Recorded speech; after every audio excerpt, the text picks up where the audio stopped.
तो अर्जुन भाई कैसी जा रही फाइनेंशियल ईयर? बस यार दाल रोटी चल रही है। दाल रोटी तो सबकी चलती है, रिटर्न्स कितना बना वो बताओ। यार प्रफुल रिटर्न्स में क्या रखा है, सब मोह माया है। इतनी सीक्रेसी क्यों भाई? आज तो बताना पड़ेगा। तो एक काम करते हैं, हो जाए पुशअप चैलेंज। अगर मैं जीतूंगा तो सब कुछ खुल के बताना पड़ेगा। डन है। डन है?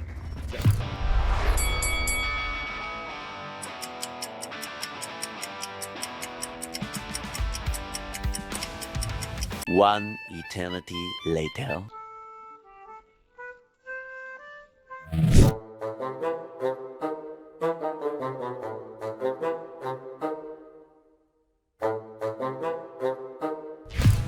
प्रफुल्ल, अर्जुन, चलो यार, पॉडकास्ट शूट नहीं करना क्या? लोग वहां पे रुके कब से?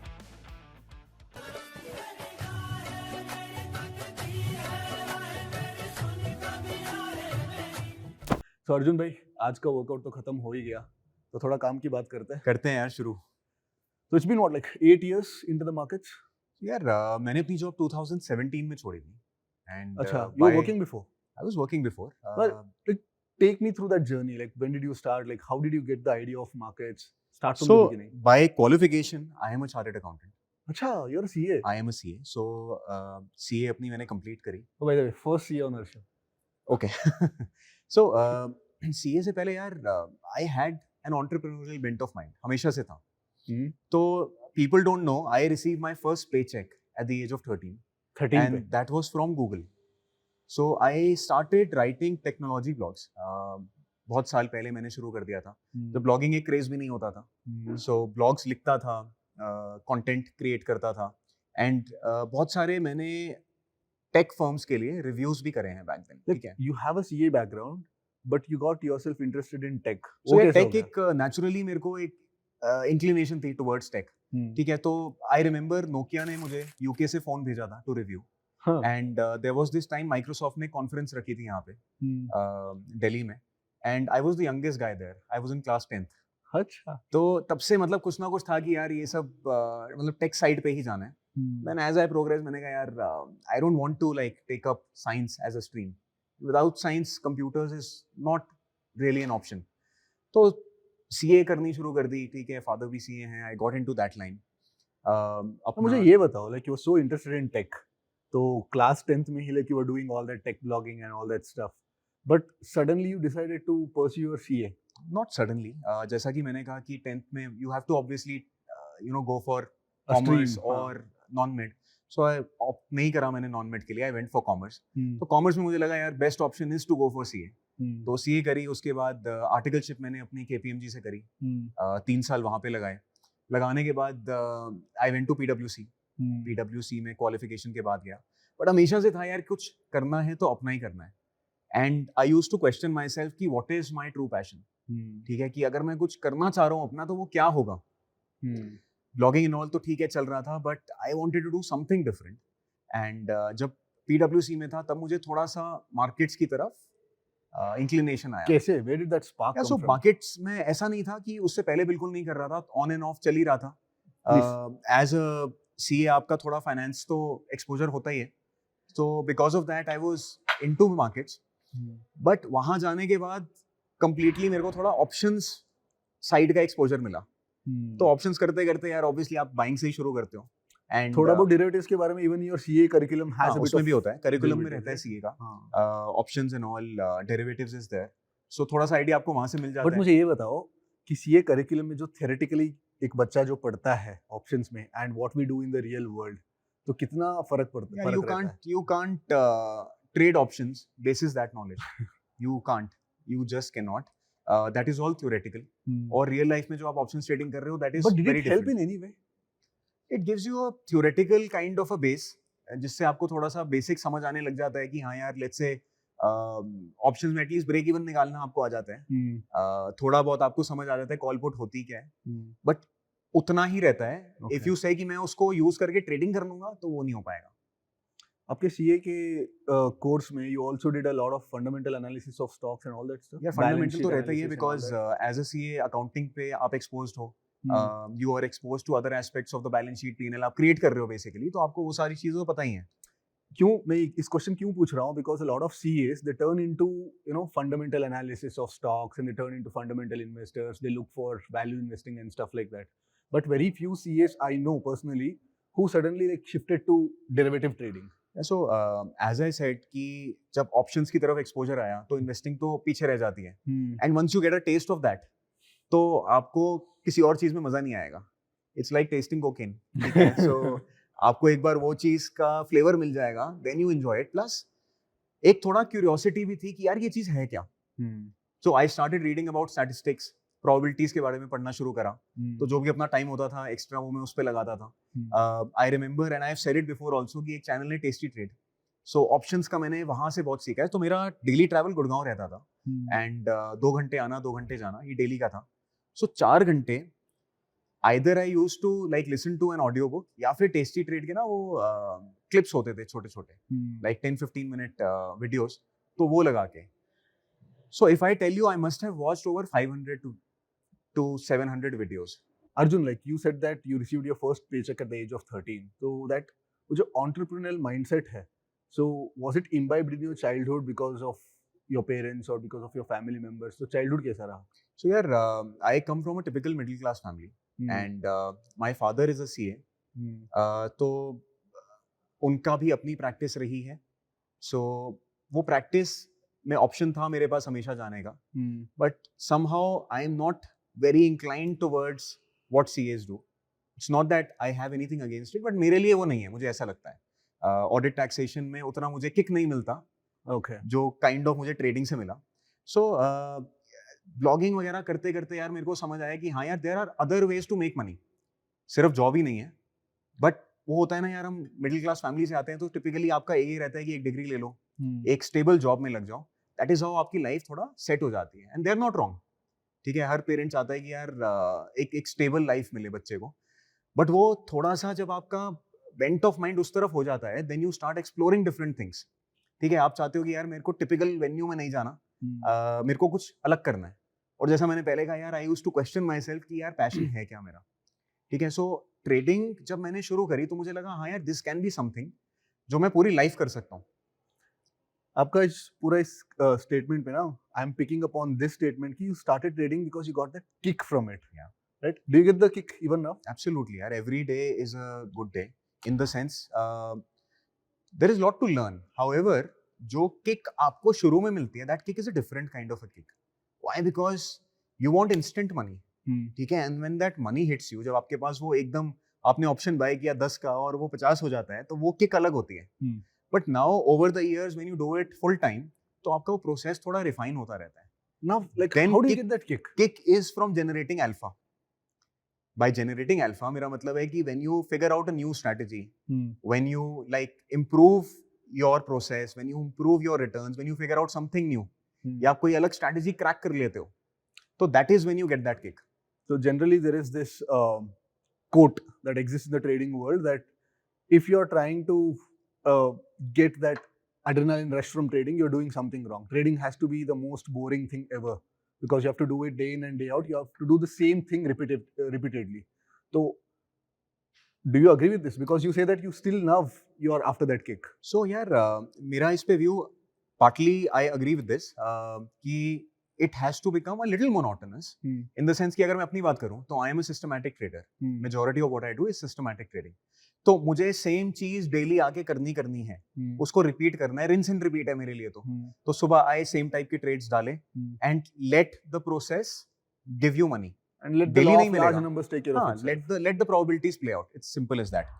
तो that way it becomes monotonous, and आप जितना ज्यादा किक ढूंढोगे डेली, मुझे एक्साइटमेंट चाहिए, मुझे कुछ अलग तरीके से ट्रेड करना है, मुझे ऐसा करना है वैसा करना है, it becomes difficult to make money. Why? Because आपका बिहेवियर हर रोज चेंज हो रहा है. तो कुछ प्रेडिक्टेबिलिटी आपको अपने बिहेवियर में रखनी है, आपको अपने ट्रेडिंग स्टाइल में रखनी है, so that you are able to generate returns from that process. अगर मैं बात बोरिंग की करूं तो यार मुझे बोरिंग नहीं लगता. I still enjoy doing what I. Boring तो नहीं बोल सकता, बट मोनोटोनस है. मोनोटोनस हो जाता है, as in it is very process oriented. तो वो दैट वे आपका एक चीजें स्ट्रीमलाइन हो जाती हैं और आप उस पाथ पे कंटिन्यूअसली चलते जा रहे हो. You know exactly what to do, you know exactly what not to do. Everything is kind of, fixed. Correct. SOP बन जाती है, तो you have to just stick to the SOP. Correct. मैंने ये भी नोटिस किया कि like most of our traders ना बहुत utilitarian हो जाता है. A lot of traders who have got like they might be having a very decent amount of net worth, but they still don't own any luxury cars. They are not so much fond of luxury and all that because they are very utilitarian when it comes to money. वो सोचते हैं कि यार मेरे को वही चाहिए जो मेरा काम आए. But you are someone like who spends a good amount on luxury as well. You've got your BMW car, you've got your designer bags and stuff like that. So was this like conscious decision or मतलब पैसे आ रहा है करके like was it an impulsive buy or it was like conscious decision कि हाँ बचपन का सपना पूरा करना है वैसे टाइप? तो यार देखो, एवरीबडी हैज ड्रीम्स, ठीक है? तो आप जब ट्रेडिंग शुरू कर रहे हो तो obviously you want to make money, and anybody who says कि मुझे पैसे नहीं बनाना, आई डोंट गेट इट, ठीक है? तो आप पैसे बनाने के लिए आए हो इस फील्ड में, और हर एक के कुछ ना कुछ ड्रीम्स हैं, डिजायर्स हैं जो you want to fulfil when you get access to money, ठीक है? So one of my desires was to buy a luxury car. शुरू से सबकी देखी है, तो था यार किसी दिन अपनी भी लेनी है. So I remember clicking this photograph at an auto expo. तो वहां पे मैंने BMW एक स्पोर्ट्स कार थी, उसके आगे I click the photograph and I put a caption. That caption is on Facebook. Maybe I'll come and get you someday. So 10 years later, I was privileged. God has been very kind. कि यार वो मौका मिला to fulfill that dream of mine. तो that way, हाँ यार, अगर आपको कुछ access मिल रहा है कि आप अपनी dreams, अपनी family की dreams आप पूरी कर पा रहे हो, I think you should do it. But I also remain careful कि यार I don't want to go overboard कि जहाँ मैं show off वाली territory में चले जाऊँ, या I am buying something just to prove something to the world. तो एक थोड़ा distinction होता है कि आप अपने लिए कुछ कर रहे हो, अपनी खुशी के लिए कर रहे हो, और वो crossover होके कब उस point पे आ गए जहाँ आप उसको किसी को दिखाना चाह रहे हो to prove a point. तो that way you have to be balanced. So वो एक consciously मैं अपने आप से पूछता रहता हूँ कि यार मैं उस territory में तो नहीं जा रहा. And after a while यार, so जैसा कि आपने कहा कि कुछ लोग होते हैं who have capital also, who have money, but वो spend नहीं करते हैं. So I believe there are two types of people in that category. One is यार who are not able to spend money. तो the ability to spend money ऐसा है कि हर एक के पास नहीं होती है. पैसा खर्चना के लिए भी हिम्मत चाहिए होती है, मेरा ये मानना है, ठीक है? और हिम्मत ना दो चीजों में चाहिए होती है. एक, आप पैसा अपने ऊपर खर्च रहे हो, और दूसरा किसी के और ऊपर खर्च रहे हो. तो उसमें ना और ज्यादा चाहिए होता है कि यार मैं किसी के और ऊपर भी स्पेंड कर सकता हूँ.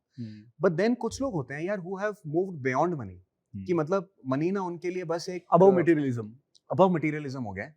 उसके बाद क्या होता है कि whatever you are doing, तो वो आप अपने लिए कर रहे हो to push yourself, कि यार मेरी लिमिट्स क्या हैं, I want to see कि what am I capable of. तो आप उसके लिए काम कर रहे हो. तो पैसा आपके पास इतना आ चुका है कि आप रिटायर होके जिंदगी भर आराम से जी सकते हो, आपकी नेक्स्ट जनरेशन भी जी सकती है. Now it's just you and your scoreboard. Correct. So why are some business people working? Even then, why are they working day and night? तो कोई तो reason होगा. तो that reason is कि यार you want to push yourself, you want to explore कि आपकी capability है क्या. So that is what I think motivates them. So Arjun bhai, you are one of the very few people that I know in the trading fraternity who's not just focusing on wealth but also on health. You're one of the fittest traders that I know. Maybe after you.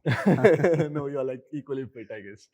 But yeah, tell me about this. Like, how is your fitness, your spirituality, your meditation, like you habit stack, right? How does it help in your trading journey? So Praful यार, अगर मैं थोड़ा सा वापस childhood पे जाऊँ, I'll connect it to that. तो when I was in 7th, I got hepatitis, ठीक है, and I was admitted to the ICU. तो मैं ICU में 3-4 दिन रहा. तो उसके बाद ना my health kind of just went downhill. और मैं अगर आपको अपनी पुरानी फोटो दिखाऊंगा ना, पहचानोगे नहीं मुझे.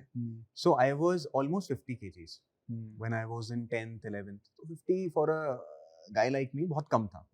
तो कभी हेल्थ बनी नहीं. तो यार थोड़ा सा ना एक अंदर से वो आ गया था कि यार मुझे भी ना थोड़ा जान डालनी है थोड़ा सा. I want to beef up all of that.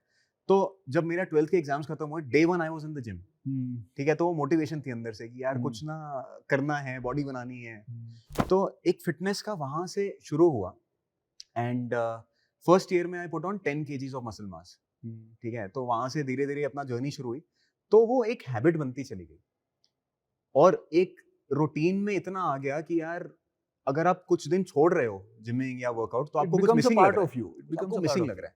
And वो क्या होता है, वो डिसिप्लिन ऐसा नहीं होता कि एक पार्ट ऑफ लाइफ में रिस्ट्रिक्टेड रह जाता है, वो ना ओवरफ्लो होता है. जैसा कि हमें पता है कि यार trading is all about discipline. आपको अगर मार्केट रिवॉर्ड करती है ना, तो वो आपको डिसिप्लिन के लिए रिवॉर्ड करती है, B it systematic B it discretionary, आपको पैसे सिर्फ डिसिप्लिन होने के मिल रहे हैं. सो अब वो फिटनेस जर्नी जो है वो कंटिन्यू होती गई धीरे धीरे एंड टिल टुडे वो मेरी जर्नी चलती जा रही है. मतलब fitness is a vital part of my routine. अगर मैं बात करूं मैं क्या करता हूं, I do some form of weight training, मैं बॉक्सिंग करता हूं and some of my workout goes into yoga. तो ये थोड़ा एक balance kind of a routine बन जाता है. तो मैंने ये देखा यार, जो ट्रेडिंग है ना, trading is a very stressful profession. अगर कोई भी ये बोल रहा है मुझे ट्रेडिंग से स्ट्रेस नहीं होता, या तो उसकी कैपिटल बहुत ही छोटी है कि उसको फर्क नहीं पड़ता, ठीक है, या मतलब वो बिल्कुल ही दूर हो चुका है कि यार मुझे पैसे वैसे से कोई मतलब ही नहीं है, ठीक है, तो या वो ट्रेडिंग ही नहीं कर रहा, पेपर ट्रेडिंग कर रहा है और आपको सोशल मीडिया पे दिखा रहा है मेरी पोजीशन इतनी है. Otherwise if you have positions on और आपका पैसा रिस्क पे है तो कैसे स्ट्रेस नहीं होगा, होना ही होना है यार. और अब the moment you sit in front of the screen और आपको सामने पोजीशंस दिख रही होती हैं, तो पीएनएल जब फ्लक्चुएट हो रहा होता है ना, तो वो स्ट्रेस होता ही होता है. एंड लेट्स से कभी आपको स्ट्रेस नहीं भी हो रहा, बट इंटरनली ना बॉडी कंज्यूम कर रही है उस स्ट्रेस को. मे बी आपने मैकेनिज्म ऐसा बना लिया है कि आप उस स्ट्रेस को बाईपास कर रहे हो कॉन्शियसली, बट वो सबकॉन्शियस में जा रहा है. अब होता क्या है, कोई अगर ये बोल रहा है मुझे स्ट्रेस नहीं होता, बट वो ना सटल वेज में विजिबल होने लग जाता है. आपका हेयर लाइन रिसीड होने लग जाएगी, आपका वो स्किन पे आने लग जाएगा, लेट्स से आप वेट पुट ऑन करने लग जाओगे. तो स्ट्रेस डिफरेंट फॉर्म्स में आ रहा है बॉडी में. तो एज ट्रेडर्स हमारे लिए बहुत जरूरी है कि स्ट्रेस को बाहर निकाला जाए. तो workout that way is very essential. And मैं हर एक को ये बोलता हूँ कि यार please workout, let's say even for 15 minutes a day. आपको जिम नहीं जाना, मत जाओ, go for a walk, go out in the park, walk for 15-20 minutes a day. It will bring that stress out, it will push it out. तो वो किसी भी form में निकालना ना बहुत इंपॉर्टेंट है. एंड दैट इज व्हाई मुझे लगता है कि workout that way helps me remain fit and also to remain mentally fit, physically and mentally, दोनों के लिए important है वो. Nice. I mean, like, you have your team, you have your firm as well, Kailasa Capital. So does the same philosophy work for like your employees as well?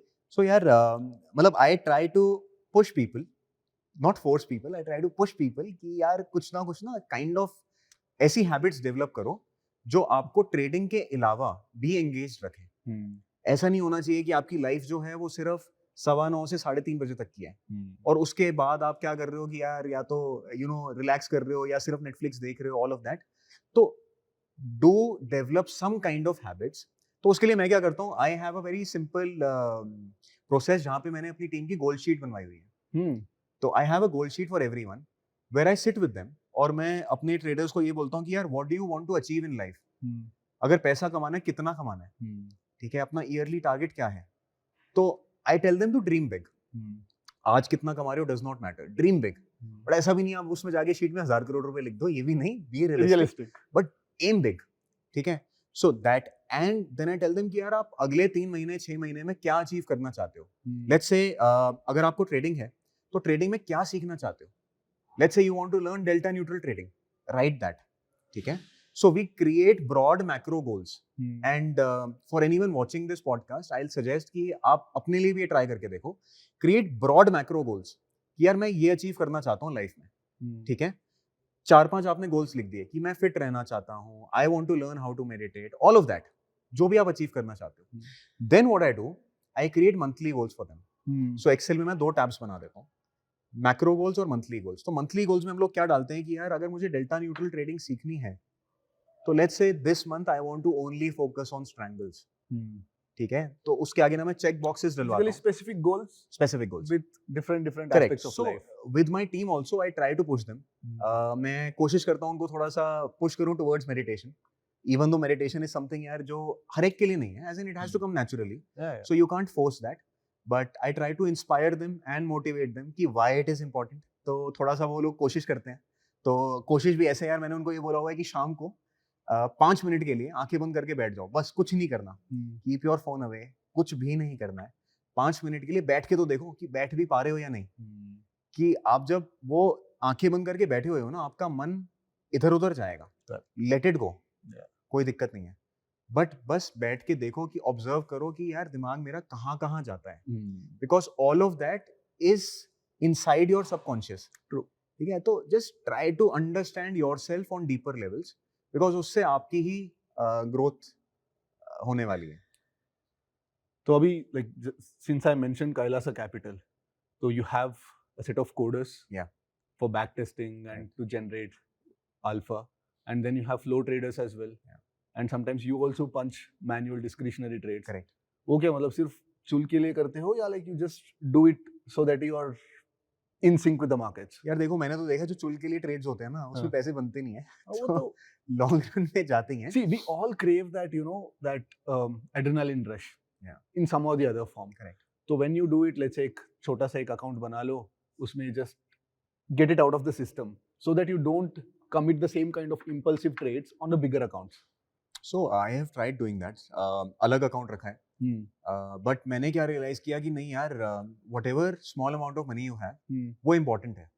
मतलब कुछ भी पैसा आपका ऐसा नहीं है कि आप मार्केट को वापस देने वाले हो, क्योंकि हम लोगों ने बहुत मुश्किल से कमाया हुआ है यार सब कुछ, और कमाने में जान निकल जाती है और देने में तो 2 मिनट लगते हैं. आप जितना मर्जी पैसे वापस दे दो मार्केट को जाके, एक दिन में चले जाएंगे सब. तो मैं क्या करता हूँ कि majority of what I do is entirely systematic. सारा काम सिस्टमैटिक है. अब होता क्या है, डिस्क्रिशनरी में मैं स्क्रीन के आगे तो होता ही हूँ, एंड इवन दो एक्टिवली मैं ऑर्डर्स पंच नहीं कर रहा हूँ, बट मॉनिटर कर रहा हूँ कि यार जो एल्गोज हैं वो प्रॉपरली ऑर्डर्स प्लेस कर रही हैं या नहीं, डिफरेंट अकाउंट्स में सब कुछ ठीक चल रहा है या नहीं, रिस्क मैनेज है, ऑल ऑफ दैट. तो होता क्या है कि यार कभी कभी लेट्स से आपका मॉर्निंग में स्टॉप लॉसेस हिट हो गए हैं, तो सम अमाउंट ऑफ कैपिटल आपकी फ्री हो गई है. तो मैं क्या करता हूँ, कोशिश करता हूँ उसको रीडिप्लॉय करने की इन अ डिस्क्रिशनरी मैनर. तो I will give you a small example. जैसे कि मेरी कुछ कैपिटल खाली हो गई, तो मैं उसको कोशिश करूंगा बहुत लो रिस्क ट्रेड्स में डालने का, एंड लेट्स से मैं स्ट्रैंगल्स बेच दूंगा. ठीक है, तो क्या होगा, बहुत छोटा अमाउंट आ रहा है, 5-5 रुपए का ही स्ट्रैंगल बेच रहा हूँ, लेकिन कुछ तो आ रहा है. अदरवाइज वो मेरी कैपिटल खाली हो चुकी है, सिस्टम उसको यूज नहीं करने वाला, बट मैं कोशिश करके उस पर थोड़ा बहुत एक्स्ट्रा जनरेट करने का ट्राई करता हूँ. And this is a philosophy जो मैंने अपने सब ट्रेडर्स को सिखा रखी है. तो जब लेट्स से लाइक आपने वो जो फ्रीड अप कैपिटल को फिर से रीडिप्लॉय कर रहे हो डिस्क्रिशनरी वे में, there is no surety that redeployed trade would give you profits. But risk बहुत कम है. Whatever, like risk कम है, that is probably perceived risk, है ना? बट आप ऐसे बोलोगे तो फिर तो यार हर चीज में ही. Now what is, where do you cut that is my question. बहुत छोटा. I put very small stop losses, very Okay. Small, बहुत ही टाइट वाला trades. बहुत ही टाइट स्टॉप लॉसेस होते हैं. एंड उसमें ऐसा रिस्क होता है कि यार लेट्स से 0.1 एक्स्ट्रा रिस्क ले लूंगा मैं दिन का, दैट वे कि मतलब अगर मैं आपको उसका इक्विटी कर्व दिखाऊंगा, we maintain an equity curve, ठीक है, तो उसका इक्विटी कर्व में मेरा ड्रॉडाउन एक दिन का होता है, and second day we recover it. Maximum DD period is 2 days, तो 2 दिन से ज्यादा ड्रॉडाउन उसमें रहता नहीं है इस टाइप की स्ट्रैटेजी में. उसका काम सिर्फ ये होता है कि थोड़ा सा एक्स्ट्रा कुशन दे दे हमारी प्रॉफिटेबिलिटी को, जहां कुछ नहीं आ रहा. खाली let's बैठा say हुआ मैं कैपिटल को अगर थोड़ा यूज पे डाल. 0.5% महीने का एक्स्ट्रा निकाल लेता हूँ, तो एफडी की रिटर्न तो मैंने एक्स्ट्रा निकाल दी है साल की, तो सिर्फ एम ये रहता है कि यार उसमें 0.5% एक्स्ट्रा में निकाल दो. तो उसका हमने एक पूरा प्रोसेस बनाया हुआ है. ऐसा नहीं है कि आया और स्ट्रैंगल बेच दिया. तो एक प्रोसेस है, कैसे बेचना है, कब बेचना है, क्या देख के बेचना है. तो वो एक, even though it is discretionary, but उसका एक फ्रेमवर्क बना रखा है जिसके बीच में वो टाइप की ट्रेडिंग होती है. So this discretionary is very small portion of the Correct. kind of trades that you do, right? Like mostly जो चलता है वो algorithmic systematic बिल्कुल. तरीके से ही चलते हैं. So when did you start this Kailasa Capital? तो यार ये फर्म बहुत पुरानी नहीं है, 2-3 साल ही हुए हैं. मेरा उससे पहले डिफरेंट फर्म में चल रहा था या पर्सनल में चल रहा था, बट अब मैंने प्लान किया कि let us turn it into a proper entity, और उस एंटिटी में काम करेंगे. बाकी जो मेरी टीम है, वो टीम तो बहुत सालों से चल रही है. And this team is it your partners? Are they your employees? So they are my employees, but I treat them like partners in a firm. So मेरा employee culture नहीं है. I don't look at anyone like an employee. I look at it as a team. ठीक है, सारे मेरे team members हैं. I want them to grow. और मेरा सबके साथ ये रहता है कि यार अगर मैं आगे बढ़ रहा हूँ तो तुम्हें भी आगे बढ़ना है. अदरवाइज किसी के पास क्या इंसेंटिव है कि वो आपके लिए कंट्रीब्यूट करे या आपके साथ काम करे. तो मेरी जो टीम है, कोर टीम है, वो सालों से मेरे साथ ही है, और मैं उनको जाने भी नहीं देता, एंड वो जाना भी नहीं चाहते. तो आपको ऐसा एक कल्चर क्रिएट करना पड़ेगा. जैसे हम बोलते हैं कि यार आजकल होता है कि यार एम्प्लॉइज को रिटेन करना 12 घंटे काम करना चाहिए दिन में, 10 घंटे काम करना चाहिए, बहुत से कोट्स आते हैं ऐसे, ATR भी होना चाहिए. आप ये सोचो ना कि वो आपके लिए क्यों काम करेगा. एक फिक्स सैलरी पे आप किसी को रख रहे हो, तो उसके लिए आवर्स भी लिमिटेड होने चाहिए. ठीक है, तो आप ये नहीं एक्सपेक्ट कर सकते कि यार वो एक को फाउंडर या फाउंडर जितना काम करेगा. To put it in simple words, just like how we look at risk versus reward, we have to look at effort versus reward. Correct, effort versus reward. And आप अपनी टीम को जब nurture करते हो ना, तो दे वांट टू स्टे. तो उनका मन होता है कि यार हम लोग कंट्रीब्यूट करें यहाँ पे. तो दैट वे मतलब I try to keep the team happy with bonuses, with other incentives, with perks. And I have a very simple criteria कि यार जिस महीने हमारा 10% बनेगा, तो I take you on a trip. It's very simple. तो for example past year May ऐसा महीना था. May was a fantastic month. तो सेलर्स के लिए बहुत बढ़िया रिटर्न्स रही हैं. I am sure Praful for you also big money was made. तो यार मे ऐसा महीना था, so I took them on a trip to Goa. So next days की यार बहुत अच्छा कोई महीना आएगा, इंटरनेशनल भी जाएंगे. तो छोटी छोटी चीजें होती हैं. दैट इज हाउ दे एक कल्चर क्रिएट होता है Binds us आपकी together. टीम में. Binds us together. You want more people to come in, you want them to stay. तो आप उनको नर्चर करोगे, उनको ग्रो करोगे, तभी आपको भी मजा आएगा और उनको भी मजा आएगा. अर्जुन भाई, हमने डिस्कस किए your lifestyle, your childhood journey and your team building, your culture वगैरह वगैरह. नाउ विल टॉक अबाउट थोड़ा टेक्निकल बातें करते हैं ट्रेडिंग के बारे में. So now you are trading systematically, correct? But did you start trading systematically, और पहले आके just like how everybody starts, चुल वाली ट्रेड्स, हंच वाली ट्रेड्स, टिप वाली ट्रेड्स, वो सब करके ही यहाँ पे पहुंचे, या वो you because you had that theoretical knowledge की मतलब कैसे ऑप्शंस काम करते हैं, कैसे स्टॉक पिक करना है, you are already on the right track when you started off? तो प्रफुल यार ऐसा था कि शुरुआत जो करी वो ऑब्वियसली सिस्टमैटिक नहीं करी. क्योंकि अगर मैं आपसे ये बोलूं कि आज से 7-8 साल पहले सिस्टमैटिक ट्रेडर्स पब्लिकली बात करते थे तो नहीं करते थे. कोई सोशल मीडिया कंटेंट वगैरह नहीं होता था. कोई ट्रेडिंग सीन भी इतना नहीं था, एटलीस्ट इंडियन ट्रेडर्स का. आजकल तो जैसे कंटेंट इतना ज्यादा है, हम लोग ही बात कर रहे हैं, सो जो भी देख रहे हैं उसके लिए बहुत ये एक वैल्यू एडिशन हो सकती है. बट बैक देन इतना नहीं होता था, सिस्टमैटिक तो पता ही नहीं होता था क्या है. तो शुरुआत तो ऐसे ही करी थी कि यार स्ट्रैडल वगैरह बेच दिए और उनको मैनेज कर लिया, all of that. However over time ये समझ आया कि यार ये जो रैंडम ट्रेडिंग है ना, इससे कुछ होने नहीं वाला, क्योंकि वो रिजल्ट्स ही नहीं आ रहे थे. ठीक है, तो प्रेडिक्टेबिलिटी नहीं है कि आप आज किसी तरीके से मैनेजमेंट कर रहे हो, कल को आप किसी तरीके से कर रहे हो, देन पोजीशन आपके अगेंस्ट जाती है तो आप अपना मेथड ही चेंज कर देते हो.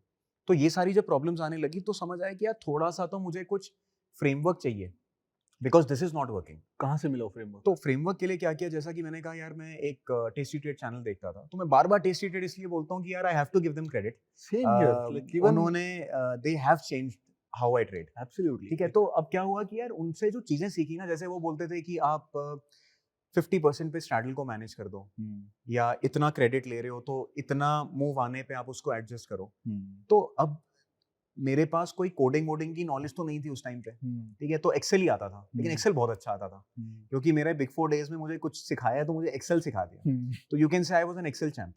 ठीक है, तो एक्सेल में क्या किया, भाव कॉपी फाइल्स आती हैं एनएससी की. तो उस टाइम पे भाव कॉपी फाइल्स होती थी, तो वो डे एंड पे डाउनलोड करना. तो एक्सेल में अपने डैशबोर्ड्स वगैरह क्रिएट कर दिए.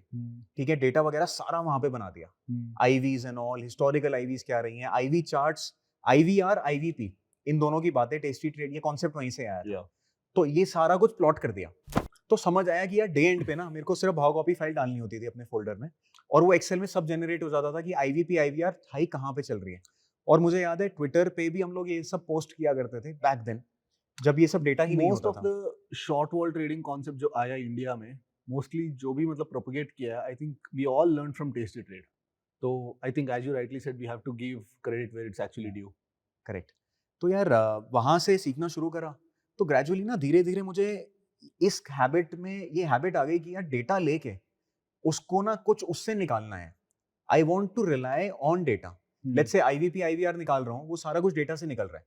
तो डेटा से ये होने लगा कि आपको थोड़ा सा एक हिंट मिलने लगा कि यार पास्ट में ये चीजें चल रही हैं, तो फ्यूचर में इसका चांस ज्यादा है चलने का. If something has worked in the past consistently, reliably, तो ऑड्स उसके फेवर में आ जाते हैं कि वो आगे जाके भी चलेगी. तो एक सिस्टमैटिक अप्रोच आनी शुरू हुई. तो धीरे धीरे इंडेक्स में भी वेंचर करा, इंट्राडे शुरू करा. तो इंट्राडे तो होता ही इंडेक्स में है. तो पहले तुमने सिंगल स्टॉक ऑप्शंस में सिंगल स्टॉक ऑप्शन मैंने शुरुआत अपनी सिंगल स्टॉक ऑप्शन से करी.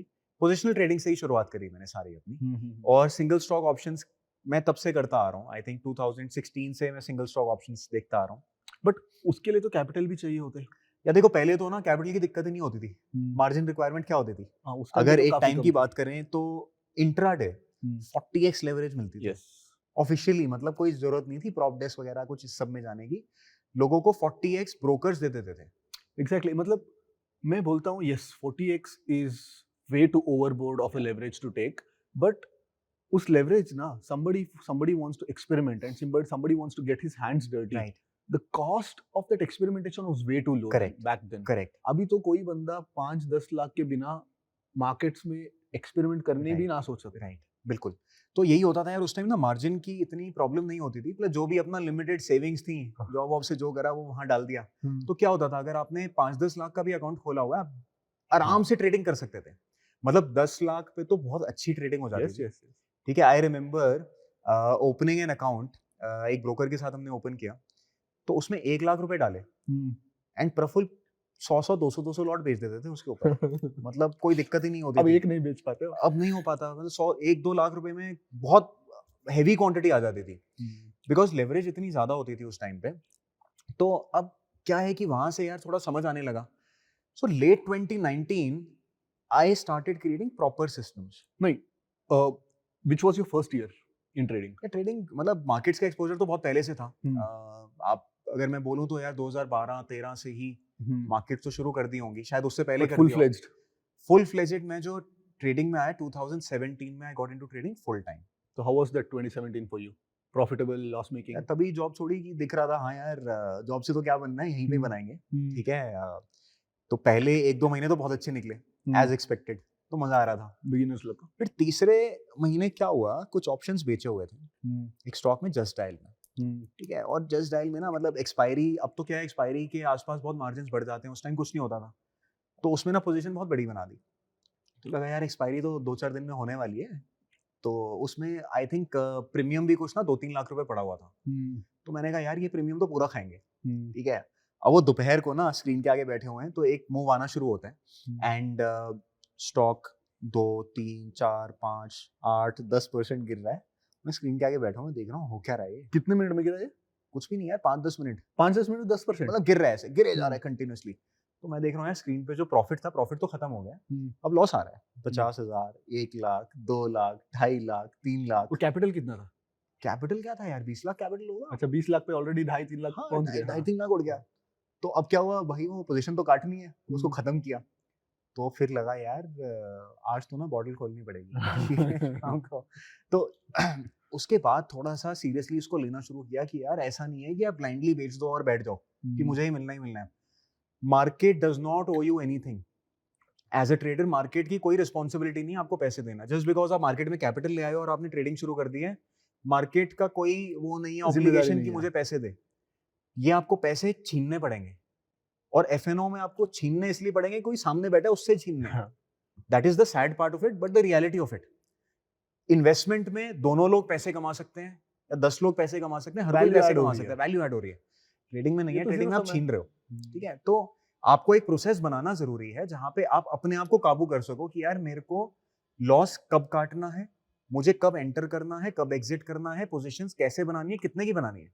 सो ये जो फ्रेमवर्क है, ये सारा मुझे समझ आया कि यार मैं जब तक अपने आप को सिस्टमैटिक नहीं करूंगा, मेरे लिए ये डिफिकल्ट होगा टू अचीव। सो 2019 की अगर मैं बात करूं तो I started taking systematic trading very seriously. तो 2019 एंड में थोड़ा कोडिंग की तरफ समझ आया, एमी ब्रोकर सीखना शुरू करा। 2020 अर्ली ऑन वाज व्हेन जब मैंने अपना पहला ट्रेंड फॉलोइंग सिस्टम क्रिएट करा। ठीक है, अब पता थोड़ी था कोविड आ जाएगा, तो लकीली आई डिप्लॉयड इन मार्च और टेस्टिंग क्वांटिटी। ठीक है, प्रफुल मार्च में कोविड आया, लोअर सर्किट वाले दिन मैंने पुट्स खरीदी हुई थी। उससे पहले आई हैड बॉट पुट्स, तो on one lot of puts I was making $1 lakh and I had multiple lots। तो वहां पे मुझे समझ आया कि यार पावर ऑफ सिस्टमैटिक ट्रेडिंग है क्या। अगर मुझे ट्रेंड फॉलोइंग करनी है तो मैं मैनुअली नहीं कर सकता, इतना बड़ा ट्रेंड मैं पकड़ ही नहीं सकता मैनुअली। ठीक है, तो वो सिस्टमैटिक ट्रेडिंग सही हो सकता है। तो वहां से जर्नी शुरू हुई, इंट्राडे सिस्टम्स क्रिएट करे, ग्रेजुअली कोडिंग मैंने सीखी कोविड टाइम में। I am not a non media computers guy, but coding सीख ली एंड पाइथन सीखी मैंने पूरी। So I have coders, but back testing वगैरह मैं सारी खुद करता हूँ। क्योंकि मुझे थोड़ा सा डर रहता है कि यार कोई बैक टेस्ट का कोई रिजल्ट गलत ना दे दे, हर हाँ। चीज मेसअप होने वाली है। तो वो सब मैं खुद करता हूँ। सो एक मैं बोलूंगा मेजर एडवांटेज मिल जाता है अगर आप ये सारी चीजें खुद कर पा रहे हो। At least you learn basic coding, तो आपको सिस्टमैटिक ट्रेडिंग में ना बहुत हेल्प हो जाती है। और मेरा मानना है बैक टेस्टिंग बहुत इंपॉर्टेंट है फॉर अ सिस्टमैटिक ट्रेडर। तो अगर आप वो सीख लेते हो ना, तो ऐसा होता है कि यार रात को आपको कुछ आइडिया है, तो you can sit and code immediately without having to rely on somebody else. Now, backtest तो past data पे चलती है, right? Now there are so many things which can change the future course of action of the Correct. markets. पैसे का flow change हो सकता है, कोई regulatory नया वाला regulatory guidelines आ सकता है, the entire regime might shift. Correct. तो जब एक regime shift आती है, for example in 2024, correct, हम लोगों को पहले एक expiry हुआ करती थी, एक ही दिन में निफ्टी और बैंक निफ्टी का. Then we had all day expiry, and 2024 was a completely completely different, unique kind of a year when it comes to price action. वो जो price action, that price action was kind of unheard of because expiry day में जो पैसे का flow आता था, that regime was completely different. Now within 1 year, that regime got got taken away, and now we are again back to that one expiry or 2 expiry per week regime. तो जब ये regime shift होती है, तो what is the confidence level in the backtesting numbers? तो Prafull, first of all, जैसे back test is not a certainty, it gives you a probability, ठीक है? तो अगर कोई चीज पास्ट में चली है तो likelihood of it working is higher, ठीक है? पास्ट में बुल मार्केट रही है, मार्केट सालों से ऊपर जाते जा रही है, तो हम कह रहे हैं फ्यूचर में भी ये कंटिन्यू होने वाला है। इंडिया की इकोनॉमी बढ़ रही है, आगे भी ये बढ़ने वाली है। तो that is also past data, जिसके बेसिस पे आप एक फ्यूचर असम्पशन लगा रहे हो। द टर्म इज असम्पशन, ठीक है?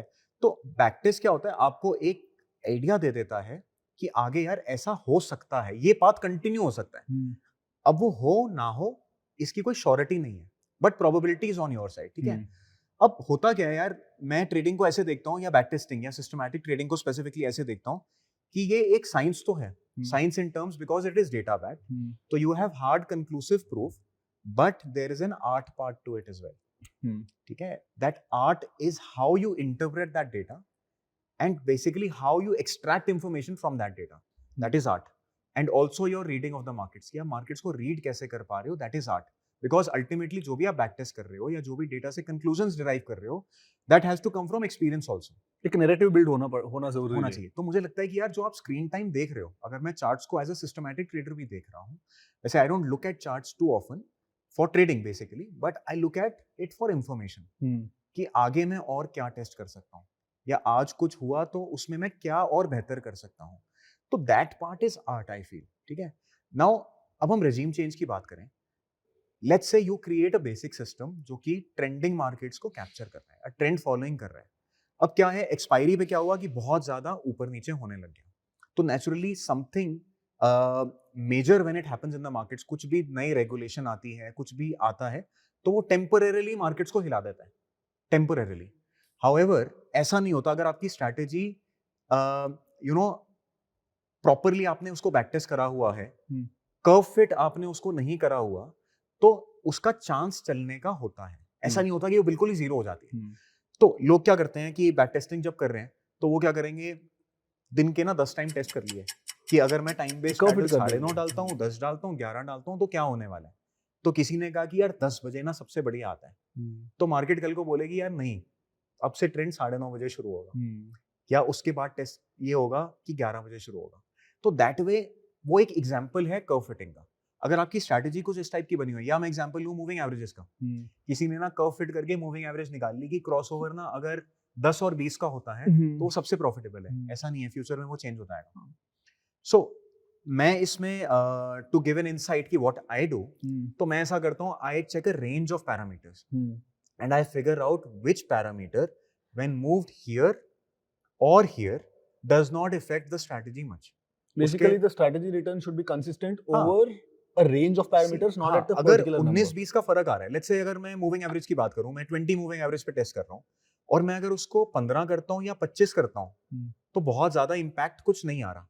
दैट मीन्स वो ना चेंज सह सकता है वो पैरामीटर, ठीक है? जो आपने चूज करा है वो चेंज आगे पीछे सह लेगा। हाउएवर अगर मैं 20 से 25 कर रहा हूं और मेरी प्रॉफिटेबिलिटी ही खत्म हो गई है, दैट मीन्स उस स्ट्रैटेजी में कुछ फ्लॉ है, तो आप उस पर रिलाई नहीं कर सकते। तो दैट वे आपको हर पैरामीटर को या आपको एक स्कोर देना होगा कॉन्फिडेंस का। हमने कॉन्फिडेंस की बात करी थी। वो कॉन्फिडेंस यहाँ से आएगा कि आप पैरामीटर्स को जब ट्वीक कर रहे हो तो अगर बहुत ज्यादा कुछ इम्पैक्ट नहीं आ रहा, दैट मीन्स वो स्ट्रैटेजी एक तरीके से फ्यूचर प्रूफ हो रही है, फेल प्रूफ नहीं हो रही है, काइंड ऑफ फ्यूचर प्रूफ हो रही है कि वो अगला रेजिम को ना सह सकती है। हाउएवर ये भी श्योरिटी नहीं होती है। अब हुआ क्या, जैसे कुछ स्ट्रैटेजीज पहले बना रखी थी, निफ्टी बैंक निफ्टी की एक्सपायरी होती थी तो बहुत अच्छा चलता था सब कुछ। जब डेली एक्सपायरीज आई तो सब कुछ हिल गया। क्यों? क्योंकि ट्रेंडिंग नेचर एक तो खत्म होने लग गया मार्केट का। जहां पहले लीनियर स्मूथ ट्रेंड्स आते थे वो ट्रेंड्स चॉपी होने लग गए, रिवर्सल्स आने लग गए, पुल बैक्स आने लग गए, तो वो चीज थोड़ा खत्म होने लग गई। तो इन दैट केस आपको ड्राइंग बोर्ड पे वापस जाना पड़ेगा।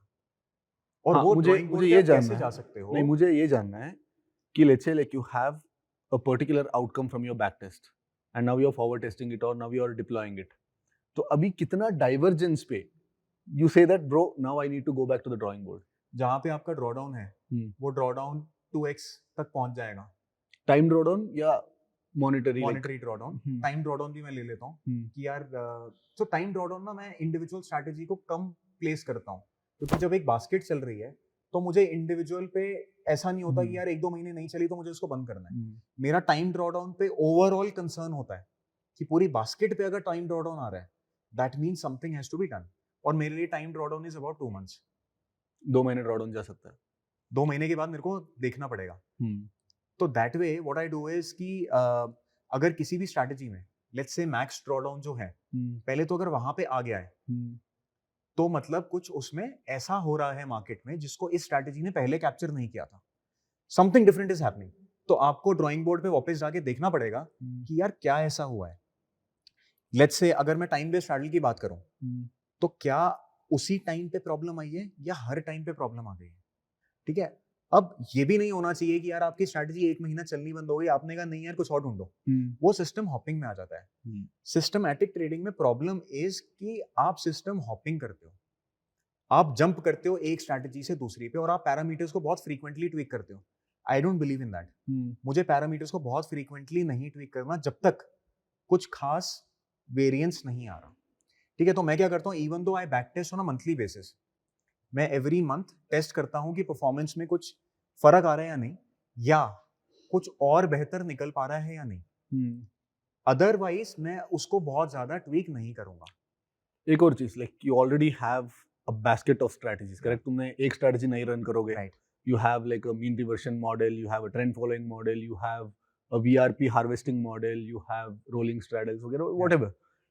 Even after that, once in a while, you go into that quest to find something new. कुछ नया मिल सकता है क्या? तो how often do you do that? I do it, as I said, every month. I am testing something new.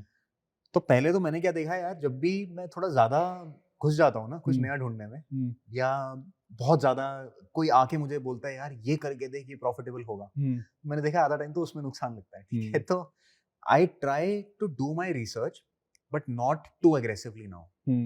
ठीक है। सो इतना aggressive मत हो कि यार आप बहुत फ्रीक्वेंटली चेंजेस कर रहे हो एंड आपको फोमो भी हो रहा है कि यार मैंने वो स्ट्रैटेजी निकाली थी वो तो चल रही है और मैं ये चला रहा हूँ। तो ट्रेडिंग को ना बड़ा एक डिफरेंट काइंड ऑफ अप्रोच रखनी पड़ती है सिस्टमैटिक में भी, जब आप स्केल पे जा रहे हो, कि you don't want to have that kind of a pressure जहां पे मुझे बहुत चीजों को चेंज करना है। ठीक है। बहुत ज्यादा फ्लक्चुएट करना है। अब जैसा थोड़ा सा इसमें you have to put your own wisdom and that is why I say an art. जैसा कि मैं बोलूं, बहुत सारे ऑप्शन सेलर्स हैं जिन्होंने मई में काम बंद कर दिया था बिकॉज अप्रैल में बहुत बड़े लॉसेस आए थे, सबको आए थे, स्टॉप लॉसेस स्किप हुए थे।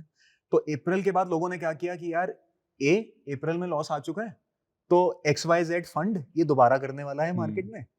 दूसरा, अगले महीने इलेक्शंस हैं तो मैं काम नहीं करता। करेक्ट। ठीक है। ये दो लॉजिक थे जिससे लोगों ने अपना फंड आधा कर दिया, चलाना बंद कर दिया था। I know people with big fund sizes.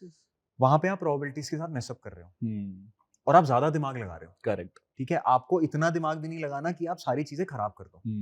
ठीक है। तो अब उस महीने क्या हुआ, मार्केट ने ऐसा आपको कॉम्पनसेट किया है कि यार पुराने सारे लॉस खत्म कर दिए। I think option sellers के करियर में ना, I think May 2024 was probably the smoothest month, and if they played their cards right, they would have made the highest percentage return. Correct. So मैं अपना बताता हूँ मैंने क्या किया। अप्रैल में ड्रॉडाउन आया, बट ड्रॉडाउन बहुत ज्यादा नहीं था, ठीक है, it was a nominal drawdown और well within the acceptable range. I think drawdown भी क्या होगा, 1-2% का डीडी था। प्रॉब्लम क्या है, बहुत लोगों का जो जब स्टॉप लॉस स्किप हुआ था either on that 7th April mid cap day or 18th April nifty day, तो उनका जो losses थे they were like much higher than what was acceptable. Yeah.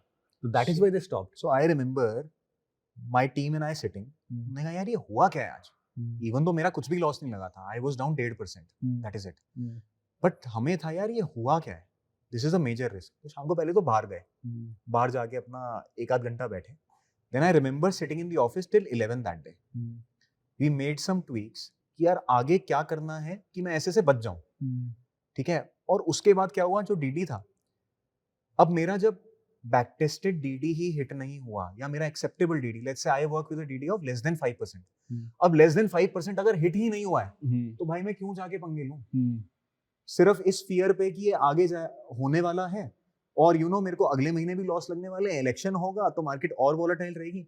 तो आई डिसाइडेड जब तक 5% डीडी हिट नहीं होगा मैं स्ट्रैटेजी में कोई चेंज नहीं करने वाला है, मैं क्वांटिटीज को रिड्यूस नहीं करूंगा। वो बोलते हैं ना, we suffer more in our imagination than the actual reality. So आपको यार that is why it is important कि आप अपने लिए एक फ्रेमवर्क बनाओ ना, बिकॉज वो फ्रेमवर्क आपको डर के बिना ट्रेड करने देगा। और let's say my framework is X% drawdown, जब तक वो X% डीडी हिट नहीं हो रहा, ठीक है, तो मैं क्यों छेड़ूं। और अगर X% डीडी से पहले ही I am panicking, that means my position size is larger than it should be, ठीक है, तभी मुझे हिट कर रहा है वो कि मैं इतना लॉस देखने के लिए एक्सेप्टेबल मेरे को रेडी ही नहीं हूं साइकोलॉजिकली। तो that is the problem. So you have to take care of that कि मैं उस डीडी लेवल पे ना पहुंच जाऊं जहां मैं उसको एक्सेप्ट ही ना कर पाऊं।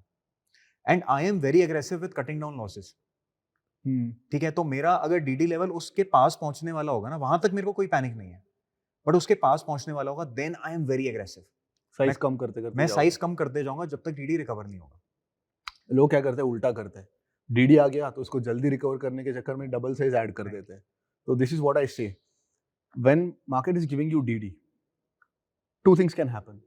The DD has occurred because of two things. Either market is not suiting your trading style, right, or if you're a discretionary trader, you're not exactly in sync with the markets. Correct. You're not your 100%.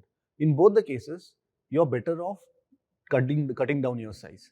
And when you're winning, लोग क्या करते हैं, अरे last महीना बहुत अच्छा आया, या even within the month I've seen people, अगर पहले मंथ के पहले suppose somebody's target is 4% or 5% per month, तो 5% पहले 2 हफ्ते में आ गया, वो लोग क्या करते हैं, साइज आधा कर देते हैं, अरे वैसे भी मंथ का टारगेट आ गया है। मैं बोलता हूँ भाई, market is saying that it is behaving as per your strategy, as per your system, और you are so much in sync with the markets, that's when you need to like stack your risk. Correct. So यार if you look at it that way, क्या आप अपने equity curve पे trend follower हो या mean रिवर्टर हो? हाँ वही है, ठीक है। अगर आप डीडी में ऐड कर रहे हो, that means you are mean reverting to your equity curve. Exactly. और अगर आप जब प्रॉफिट्स आ रहे होते हैं तब आप you are letting it run और आप साइज कट नहीं कर रहे हो, रादर बढ़ा रहे हो, no matter what kind of a trader you are, you should always be a trend follower of your equity curve. I feel that. You have to pyramid. क्योंकि यार मेरे को ये लगता है कि स्पेशली जब आप साइज पे जा रहे हो, या कोई भी जो पॉडकास्ट देख रहा है मैं उसको ये बोलूंगा, जब आप थोड़ा कैपिटल और डालोगे तो your primary aim should be protecting that. आपको वो बचाना है कैपिटल को, आप रूइन नहीं हो सकते, ठीक है। मैं हर एक को ये बोलता हूँ कि अगर आप इस गेम में बने रहोगे, अगर आप गेम में सर्वाइव कर जाओगे तो प्रॉफिट तो आना ही आना है, आना ही, ठीक है। You have to just not get out of the game, game over नहीं लिखाना चाहिए आपकी स्क्रीन पे बस। सो आप अगर लॉसेस में कट कर रहे हो तो आप अपने आप को बचा रहे हो उस गेम ओवर वाले फेज में जाने से, ठीक है। तो आप जब एक्चुअली डर सबका दिमाग में ना क्या होता है कि जब प्रॉफिट आ गया तो यार बहुत आ गया है, और कितना देगी मार्केट, ठीक है। तो मैं कहता हूँ यार बेस्ट मंथ्स आपके वही तो होंगे। करेक्ट। अगर आपका एवरेज महीना 3% का आता है और 3% आती है, आप बोलो नहीं यार आप कट कर देते हैं। That's the exact reason why trend following is so difficult. Trend following में क्या है, कोई स्टॉक को आप 100 पे खरीदे हो एंड स्टॉक 115 पे गया है, तो you should you know emotionlessly add size onto that. Correct. Pyramid करना पड़ेगा, बट वो होता नहीं है। Right.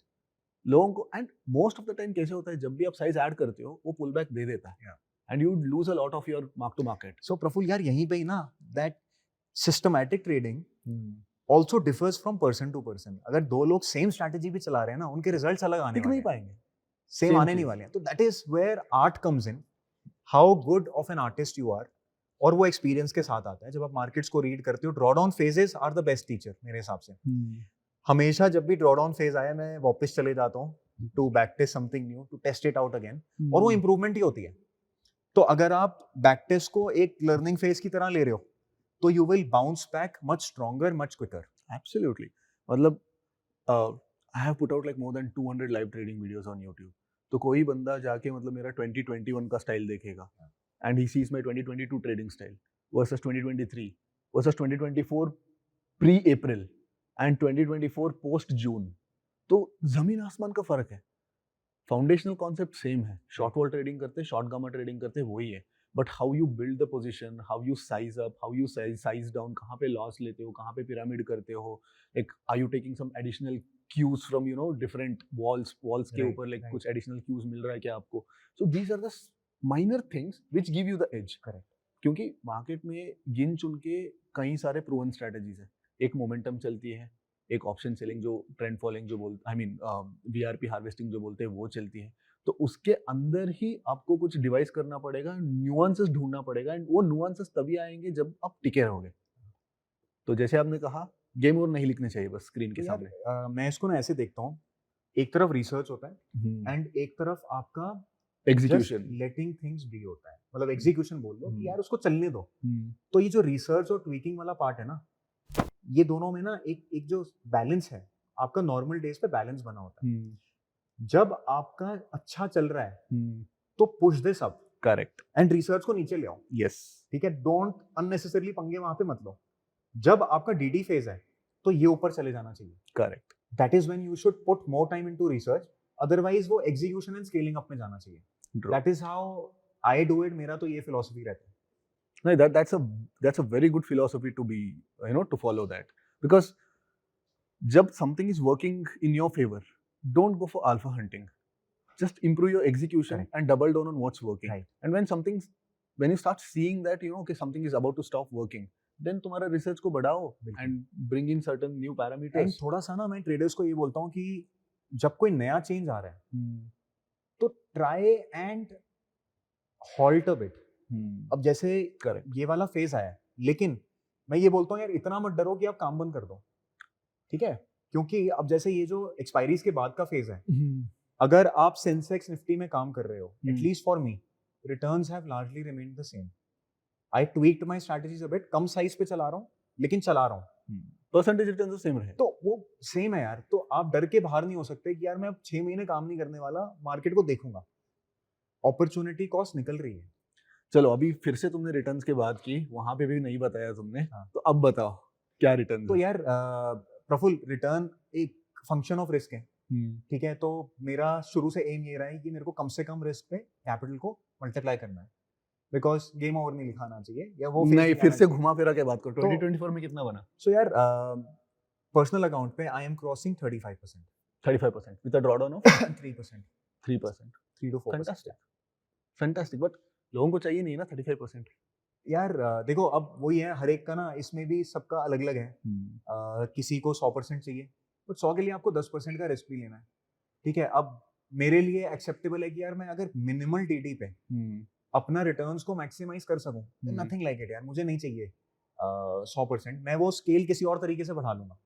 I gain more profitability by some other way, by increasing my base. तो बेस कैपिटल इंक्रीज करके मैं बढ़ा सकता हूँ, बट वो जो इनिशियल रिस्क है मैक्सिमम, वो मेरे लिए कम होना चाहिए। So like you always work with sub 5% drawdown. तो कभी ऐसे लगा कि मतलब हाँ, now I'm feeling that this might be the time for me to go aggressive. या देखो अग्रेसिव ना मेरा एक फिलॉसफी है टू कंपाउंड।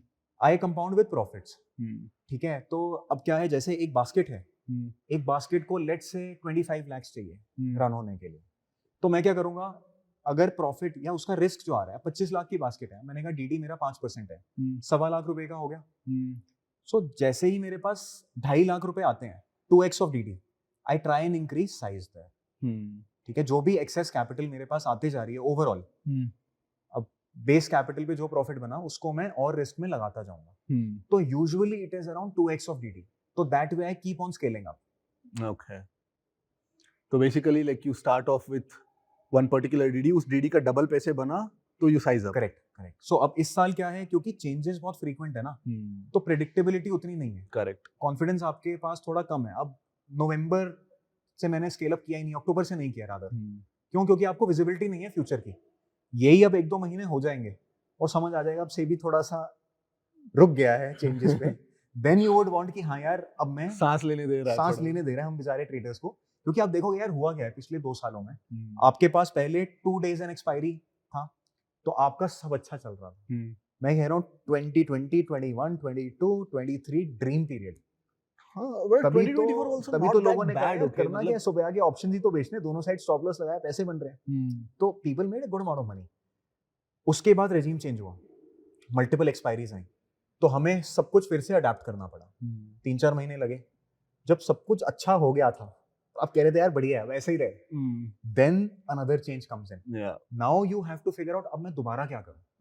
तो ये जो फेजेस हैं ये तो आपको मानना पड़ेगा आते रहेंगे, वो तो आते रहेंगे. आते रहेंगे. तो आपको अब उसके अकॉर्डिंग अपने आप को ढालना पड़ेगा, एडजस्ट करना पड़ेगा. एंड आई फील कि यार आगे भी ऐसे ही होने वाला है. I am just waiting personally कि 1-2 महीने का फेज निकल जाए, थोड़ा सा मुझे समझ आ जाए कि ये एनवायरनमेंट कैसा है, then I will gradually scale up again.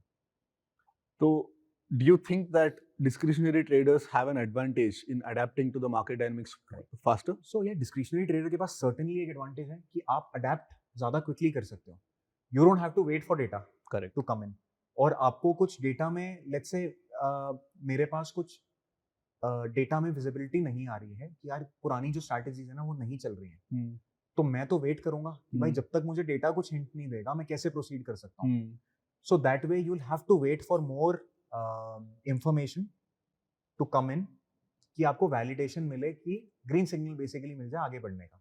So that वे मुझे लगता है डिस्क्रिशनरी ट्रेडर के पास सर्टन एक एज वहां पे है कि आप क्विक डिसीजंस ले सकते हो, Adaptation quick थोड़ा जल्दी हो changes कर जाएगी. सकते हो. However, I feel यार डिस्क्रिशनरी ट्रेडर्स के लिए भी it's easier said than done.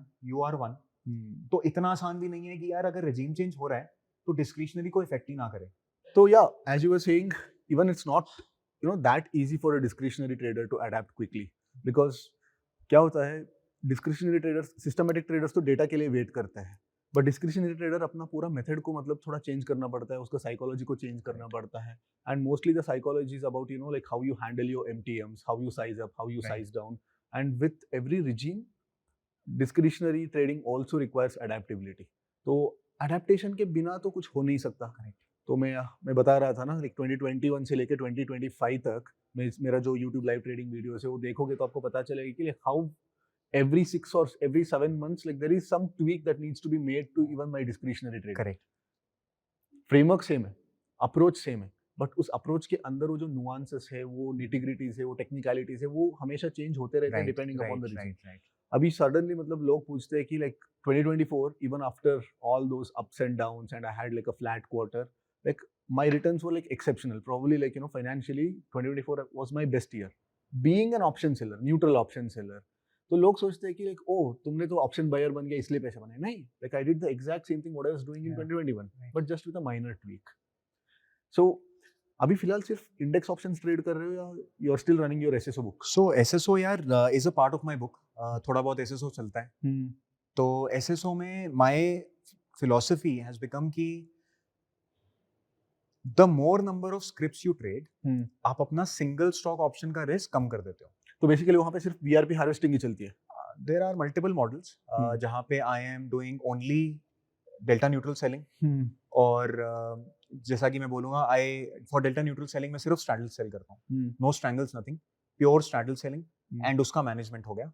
उसके अलावा there is trend following also. So certain models run on trend following single stock options में, but option selling only, no option buying. सिर्फ selling में काम होता है वहां पे भी. तो इंडिविजुअल स्टॉक का क्या लेवरेज पे ट्रेड करते हो? So what I do is मैंने based on my back testing for the past 5 years, I figured out certain sectors, certain stocks जहाँ पे कुछ sort of predictability है, and कुछ stocks जहाँ पे predictability in terms of losses भी है. ठीक है कि वहाँ पे losses आते हैं तो बड़े आते हैं. I'll give you an example. जैसे अडानी stocks हैं तो बहुत prone to news हैं. Correct. ठीक है, for an option seller might be a nightmare. जैसे but don't you think that risk is also priced in that option? move आने से पहले नहीं.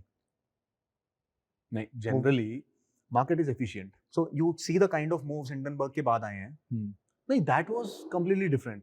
Before that also Adani में the kind of strategies I run profitability नहीं थी. So I never used to do those stocks. तो not pointing out individual stocks. इस criteria पे कुछ मुझे sectors भी मिले. जैसा कि example दूँ तो metal sector है. Metal sector में मुझे लगा कि नहीं यार उस हिसाब का risk reward नहीं है. तो I don't touch metal sector. ठीक है, because maybe बहुत ज़्यादा ग्लोबल न्यूज से इफेक्टेड होता है, कमोडिटी प्राइसेस से इफेक्टेड होता है, ऑल ऑफ दैट. तो अब मैं क्या करता हूँ, मेरे पास कुछ 35 to 40 स्टॉक्स हैं जिनमें सारा टाइम पोजीशंस मेरी रहती हैं. ठीक है, बाय सारा टाइम आई मीन कि इनिशियली मैं पोजीशंस डालता हूँ. तो इन अ वे क्या हो रहा है, आपने अपना एक इंडेक्स क्रिएट कर दिया, इक्वल वेटेड इंडेक्स है. तो अब क्या है, इंडिविजुअल स्टॉक में किसी में लेट्स से अगर बहुत बड़ा मूव भी आ रहा है तो वो आपकी ओवरऑल बुक पे जो इम्पैक्ट है वो बहुत कम होता है. तो दैट वे अगर मार्केट वाइड इम्पैक्ट आ रहा है वो तो अलग बात है, वो तो आपको इंडेक्स ऑप्शंस पे भी आएगा. हाँ वो तो है, but how are you hedging the market So risk? what I do is market risk hedge करने के लिए मैं मंथली ऑप्शंस बाय कर लेता हूँ. इंडेक्स का मैं देख लेता हूँ कि मेरा बैंक निफ्टी में एक्सपोजर, बैंकिंग स्टॉक्स में एक्सपोजर कितना है, मेरा निफ्टी में एक्सपोजर कितना है. बीच में मिड कैप में लिक्विडिटी अच्छी होती थी तो मैं थोड़ा सा मिड कैप में भी डाल देता था, but by large Nifty and bank Nifty monthly option से मैं हेजिंग करता हूँ, only on the put side. तो अभी एसएसओस में तो let's say like if you are trading a single stock option, किसी एक स्टॉक उठा के वहां पे स्ट्रैडल बेच रहे हो, यहाँ पे कुछ ऑप्शंस बेच रहे हो, तो कंसंट्रेशन रिस्क बहुत ज्यादा है. इंडेक्स पे तो हमें पता है कि सर्किट्स है एंड वो इंडेक्स इतना ज्यादा भी नहीं जा सकता है, हिस्टोरिकली वो सब है. बट स्टॉक तो it can go to any extent, 90% भी क्रैश आ सकता है, 500% अपमूव भी आ सकता है in a span of months, right? So now obviously if you need to run an SSO book, you need to have like multiple stocks. तो तुम्हारे हिसाब से what is that sweet spot? इतना number of stocks तो होना चाहिए if you want to run SSO book. Go for 20 stocks. तो उसके लिए कैपिटल कितना रिक्वायरमेंट है? कैपिटल आप 30 लाख के आसपास तो रखोगे उसके लिए. 30 लाख में 20 स्टॉक्स आप सेल कर 30 लाख 35 लाख मतलब इतना रखोगे with a 5% buffer also, 5 to 10% कि यार मैं ड्रॉडाउन्स के लिए इतना अमाउंट एक बफर रख रहा हूँ. The advantage with single stock options is आपको प्रीमियम्स थोड़े से इन्फ्लेटेड मिलते हैं compare to index, obviously because concentrated risk है. यस, बट जब आपने एक अपनी बास्केट ही बना दी तो आपने वो कंसंट्रेशन का रिस्क कुछ हद तक खत्म किया है. ठीक है, but you have those inflated premiums, तो आप उस चीज का एडवांटेज उठा सकते हो. अभी लिक्विडिटी बढ़ी है, liquidity is there in stocks. However जैसा मैंने कहा 35-40 स्टॉक्स हैं, तो ये मैंने लिक्विडिटी के बेसिस पे फिल्टर किया हुआ है. तो मैं पिछले let's say almost 3 to 4 months का लिक्विडिटी निकाल लेता हूँ हर स्टॉक की based on volumes traded that. तो आप उसकी रैंकिंग कर दो. तो पहले तो आपको कुछ टॉप के स्टॉक्स हैं वही उठाने हैं. लेट्स से 70-80 स्टॉक्स हैं जिनमें अच्छी लिक्विडिटी हो जाती है. okay. उसमें से भी आप फर्दर ड्रिल डाउन कर दोगे तो आपको 40 के पास स्टॉक्स मिलेंगे जहाँ पे अच्छा काम हो सकता है. तो लोगों को लगता है कि यार स्टॉक्स में काम ही नहीं हो सकता. हाँ, अगर आप मेरे को बोलो मेरे को 500 करोड़ पे करना है, 100 करोड़ पे करना है, तो मैं बोलूंगा यार दिक्कत होगी. लेकिन फॉर अ नॉर्मल पर्सन जो 50 लाख, 1 करोड़, 20 लाख, 30 लाख पे करना चाह रहे हैं, liquidity should not be the thing in your head कि मेरे को दिक्कत होने वाली है. नहीं, 50 लाख, 1 करोड़, 2 करोड़, 5 करोड़ तक तो लिक्विडिटी का कोई इश्यू नहीं है. तो when I talk about liquidity, like if you are trading, like if you are slinging quite a high size, then अभी तुम्हारे हिसाब से like 20 करोड़ डली जा सकती है स्टॉक ऑप्शन? डल जाएगा, डल जाएगी. लेकिन I don't like I feel आप डाल सकते हो उतना, बहुत वॉल्यूम है यार मार्केट में, ऐसा नहीं है. 20 करोड़ क्या होता है, कुछ भी नहीं ऑप्शन. प्रॉब्लम क्या है, एंटर तो कर सकते हैं, एंटर तो आप आराम से फिल कर सकते हैं, but when there is a panic and there is like urgency, तब तुमको लिक्विडिटी नहीं मिलती. सो लिक्विडिटी प्रफुल जो अच्छे स्टॉक्स हैं, बाय अच्छे आई मीन लिक्विडिटी वाइज या टॉप स्टॉक्स हैं, लेट्स से आपका SBI हो गया, बजाज फाइनेंस है, रिलायंस है, एम्पल लिक्विडिटी यार. सो लिक्विडिटी जज करने का एक और क्राइटेरिया है, जब भी आप किसी स्टॉक में एंटर कर रहे हो, आप 4-5 strike in the money call और पुट देख लो. क्या वो ट्रेड हो रही है या नहीं. अगर वो ट्रेड हो रही है तो आपको पता है कि यार ये स्टॉक अगर टूट भी जाता है किसी दिन और मुझे in the money option exit करना है, तो एग्जिट भी मिल जाएगा. नाइस. अभी just purely from a return perspective, of course, like just looking at returns doesn't make sense. Returns are the functions of risk, but just return perspective pe obviously SSOs will give you like much higher return, correct? So I would say Praful ऐसा नहीं है, much higher नहीं बोलूंगा मैं, but जो major advantage मुझे दिखा है ना, it balances your portfolio so well. जहाँ पे periods होते हैं कि यार इंट्राडे पैसे नहीं बन रहे, वहाँ SSO पैसे दे रहा होता है. करेक्ट. तो ओवरऑल आपका अगर पोर्टफोलियो DD देखोगे, पोर्टफोलियो DD बहुत कम हो जाता है, एंड बीच में महीने आते हैं जहाँ पे बहुत अच्छी रिटर्न्स भी बनती हैं, पर एवरेज में बोलूंगा you can expect around 3% a month. 3% a month. वहाँ पे ड्रॉ प्रोवाइडेड अब मैं ये नहीं कह रहा कि हर कोई करने लग जाए इसको 3% के लिए, बिकॉज स्टॉक्स ना थोड़ा सा एक काइंड ऑफ अ स्पेशलाइजेशन है, बट जो मेरे एक्सपीरियंस में रहा है based on my back testing, based on my live testing, 3% is something you can generate, and provided your risk management is solid in stock options, क्योंकि एक inherent risk है यहाँ पे। रिस्क मैनेजमेंट की बात कर रहे हो या मनी मैनेजमेंट की बात कर रहे हो? Risk and money management both. Risk management primarily इसलिए इंपॉर्टेंट है क्योंकि स्टॉक ऑप्शंस में इंडिविजुअल रिस्क है। तो ए अगर आपकी बास्केट बहुत छोटी है नंबर ऑफ स्टॉक्स की, वहां पे आपने एक रिस्क तो मनी मैनेजमेंट हो गया ना। हाँ, and risk management in the sense कि आपके जो हेजेस वगैरह हैं, मुझे सही लगता है कि यार आप नोशनल आपका जो एक्सपोजर है उसको आप इंडेक्स ऑप्शन से हेज कर दो। हाँ, so that market wide event हो रहा है, तो that way you are kind of insulated to some degree. yes of course, like index tails को बाय करने से लेके वो मार्केट वाइड रिस्क तो खत्म हो ही जाता है। like if you want to be specific, beta निकाल दो, उस बीटा के हिसाब से क्वांटिटी हेज कर दो। करेक्ट। अर्जुन भाई, like this is not a perfectly apt question for a systematic trader. Generally discretionary traders को बहुत याद रहता है कि like वो मेरा ये बेस्ट ट्रेड था, ये मेरा वर्स्ट ट्रेड था, उस दिन मैंने ये गलती की एंड ऑल दैट। बट आपके सिस्टमैटिक ट्रेडिंग पे तो ऐसे गलती का ज्यादा स्कोप है नहीं। It's just like whatever the markets give you. Correct, वो बोलते हैं ना systematic trading, markets give it, markets take it. But आपके you know in your memory which is your best trade which you can remember? So as you said, मुझे best trade honestly बिल्कुल याद ही नहीं है। क्योंकि एक तो बास्केट ऑफ ट्रेड्स चल रही है, मुझे बेस्ट डे भी याद नहीं होगा। बेस्ट डे भी याद नहीं मुझे बिल्कुल याद नहीं है to be honest. Best month जरूर याद है, जैसा कि मैंने बोला मे was a very good month. How much did you make? Yeah, it was 8 to 10%. 8 to 10%.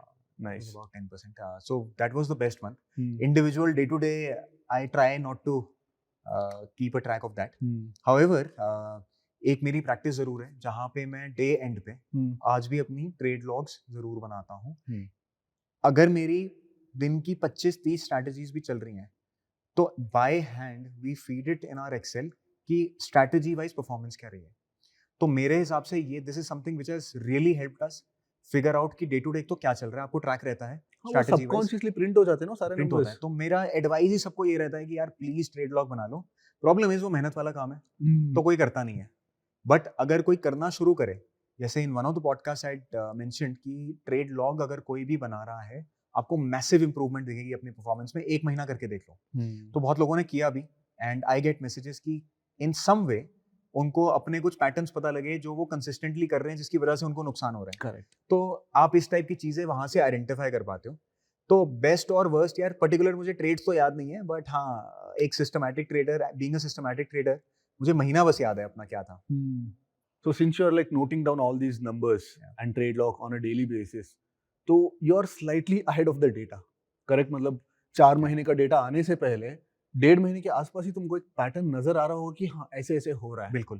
तो 2024 में ऐसे कुछ ऐसे खास पैटर्न है? सो यार अभी रेजिम चेंज के बाद हमने दोबारा से जब इवैल्यूएट करना शुरू करा है, तो वी फिगर्ड आउट दैट कुछ पुरानी चीजें चलने भी लग गई हैं। लाइक जैसा कि आपके थर्सडेज जो हैं निफ्टी के लिए, वो थोड़े स्मूथ होने लग गए हैं। ठीक है, कुछ स्ट्रेटजीज जो पहले नहीं चल रही थी, Nifty has become a little more, don't jinx it, little more lenient. I don't want to jinx it. तो इसी टाइप से यार, जैसे मैं अपना ट्रेडर्स की लॉग्स देखता हूँ, for example I tell you, जैसा उन्होंने ये लिखा होता है यार, Fridays are tough to make money in delta neutral. Delta neutral के लिए, हाँ। बट ऑफ कोर्स अगर डेल्टा न्यूट्रल के लिए टफ है तो कुछ और चीज चल रहा होगा। बिल्कुल चल रहा होगा, कोई ना कोई पैसे तो ले जा रहा है मार्केट से, ऐसा नहीं है, डेली बेसिस पे कोई कमा रहा है। लेकिन वो चीज हमारे लिए कर पाना अभी पॉसिबल नहीं हुआ है कि कंसिस्टेंटली फ्राइडे को पैसे बन जाएं। जैसा आई वुड से कि प्रीमियम्स में डिके ना बहुत कम हो रहा है फ्राइडे मंडे। ठीक है, आई मीन अगर प्रीमियम्स में डीके कम हो रहा है कि since because see let's say if somebody is a discretionary trader and he's an option seller right from the beginning, it's very hard for him to suddenly convert into a long option player. वो option buyer बनने का बहुत मुश्किल होता है कि like whatever tweaks that he needs to do around short gamma, short wall system itself. But you are somebody who has everything automated, which is like you don't have any manual intervention whatsoever. तो अभी तुमको दिख रहा है कि Friday में अगर DK नहीं आ रहा, तो have you tried going long options? So I have tried going long options. Problem is trend following भी उतनी अच्छी काम नहीं कर रही है।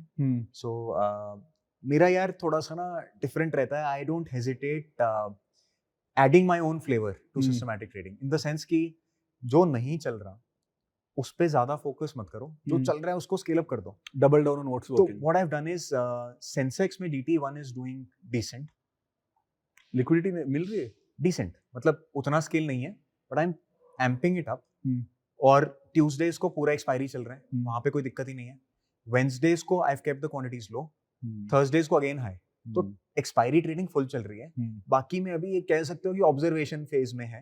हम्म। उनको अभी आईसीयू में रखा हुआ है, तो मरम्मत हो रही है उन स्ट्रेटजीज की. जहां पे वो काम होने लग जाएगा तो then I like increase the quantity. Otherwise ये जो बाकी दिन है जहां पे I am a little bit sure कि प्रेडिक्टेबिलिटी है, वहां पे I am putting in more capital right now. ठीक है. तो अभी like you also run this trading की बात शो, Yeah. करेक्ट? वहाँ पे तो तुमको बहुत सारे क्वेश्चंस आ रहे होंगे, even for you and even for the guests on that platform.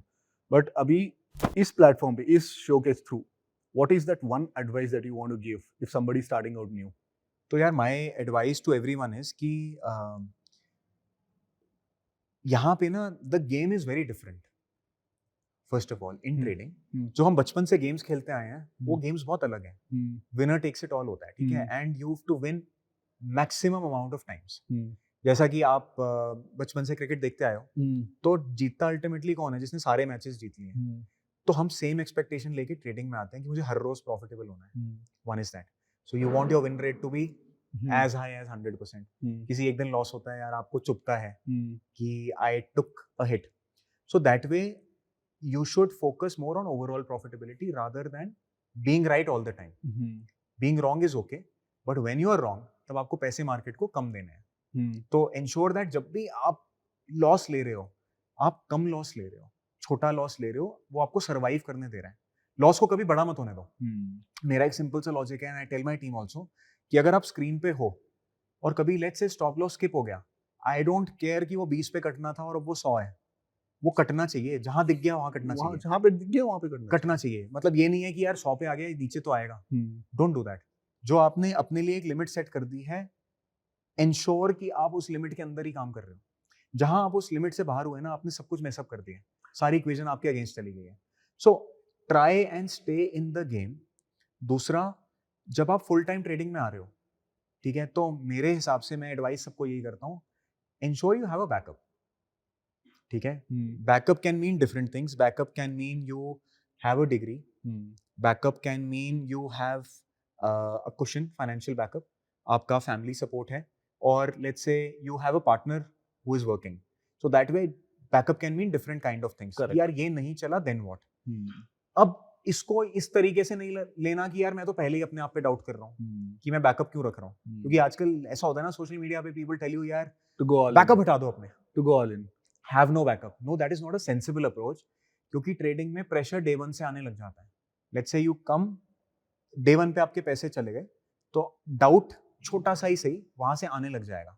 तो बैकअप आपको ना डे टू डे लॉसेस को सफर करने की ताकत दे देगा. वो बोलेगा कोई बात नहीं यार, मैंने अपने आप को साल दिया है ना, 1 साल तक मेरे को कोई दिक्कत नहीं है. तो that way have a backup. And if you are pursuing any kind of degree, मेरे पास बहुत सारे लोगों का मैसेज आता है जो कि सीए परस्यू कर रहे हैं, और वो बोलते हैं यार सीए छोड़ के मैं ना ट्रेडिंग में आना चाह रहा हूँ या आना चाह रही हूँ. तो आई टेल देम यार प्लीज एटलीस्ट अपनी डिग्री ले लो.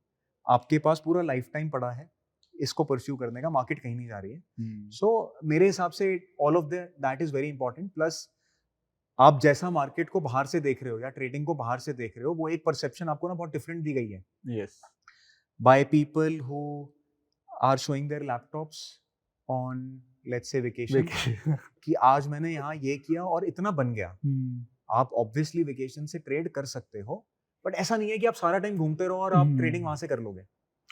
So you need to be serious towards this profession. Take it like a business. Exactly. Only then market will reward you. Like हमने पहले बात करी थी यार, मोनोटनी होनी चाहिए आपके प्रोफेशन में, इसमें ट्रेडिंग में, कि आप डे इन डे आउट वो सेम चीज को एग्जीक्यूट कर पाओ, अपने प्लान को फॉलो कर पाओ. आप इधर से उधर घूमते रहोगे ना, तो 2-4 दिन तो पैसे बनेंगे, बट अल्टीमेटली आप नहीं पैसे बना पाओगे. In the end, it's not the game of smartness or intelligence or whatever. It's the game of discipline and consistency. Correct. तो वो रूटीन से ही आएगी. इंटेलिजेंट लोग बहुत हैं. All the economists are intelligent people. Yeah. But not all of them are able to make money. Exactly. So there is something more to it. Correct. And आपको ऐसे भी लोग मिलेंगे यार जो बहुत ना टेक्निकल जार्गन आपके आगे झाड़ेंगे. Correct. ठीक है, तो पीपल ट्राई ट्विटर पे तो बहुत लोग मिलेंगे। हाँ, तो जो नए लोग हैं ना, मैं उनको ये बोलना चाहूंगा यार, people will try to put you down, तुम्हें कुछ नहीं आता। मुझे भी ऐसे लोग मिले थे, यार तू क्या कर रहे है, ये तो चलेगा ही नहीं मार्केट में, एंड थोड़ा टेक्निकल जार्गन अपना झाड़ा, ठीक है, ऑप्शंस को लेके, स्टैटिस्टिक्स को लेके, ये वो। डू नॉट फियर, करेक्ट, ठीक है, do not fear these people, do not think यार मुझे तो कुछ आता ही नहीं है। हमसे बहुत बड़े लोग हैं जो सिंपल हैं, let's say in places like Gujarat and all, who are making so much amount of money, आप सोच भी नहीं सकते, सोच भी नहीं सकते एंड शायद किसी की फॉर्मल उस टाइप की एजुकेशन नहीं होगी, बट वो पैसे बना रहा है यार, उसको पैसे बनाना आता है। इन द एंड आपको मार्केट से पैसे बनाने हैं, डज नॉट मैटर कि आपने कितनी स्टैटिस्टिक्स पढ़ी है, इकोनॉमी आपको कितनी पता है, all of that.